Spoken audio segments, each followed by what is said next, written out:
नमस्कार, मी संतोष पवार। आज आपण स्वच्छता, आरोग्य आणि धन ह्याचा संगम कसा एकमेकाशी निगडीत आहे त्यावर थोडीशी चर्चा करूया।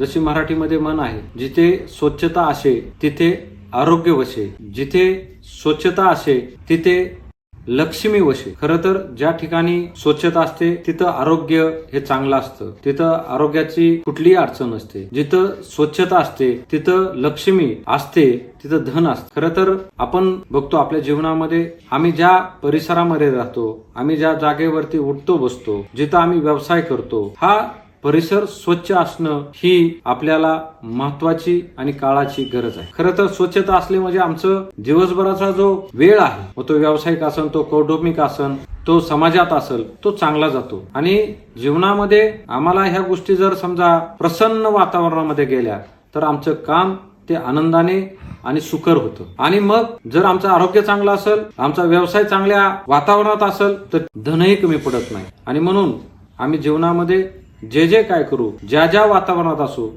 ज्या ज्या ठिकाणी असो, तिथं आम्ही स्वच्छता ही आमची वैयक्तिक जबाबदारी आहे। आणि त्या जबाबदारीचा फायदा प्रथमतः वैयक्तिक होईल आणि नंतर तो कुटुंबाला असेल, तो समाजाला होईल।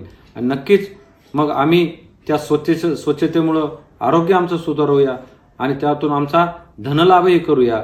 नक्कीच आम्ही सर्वजण भविष्यामध्ये स्वच्छतेचा हा विचार आमच्या मनामध्ये, आमच्या कणाकणामध्ये, हृदयामध्ये आम्ही ठेवू, यात काय शंका नाही। धन्यवाद।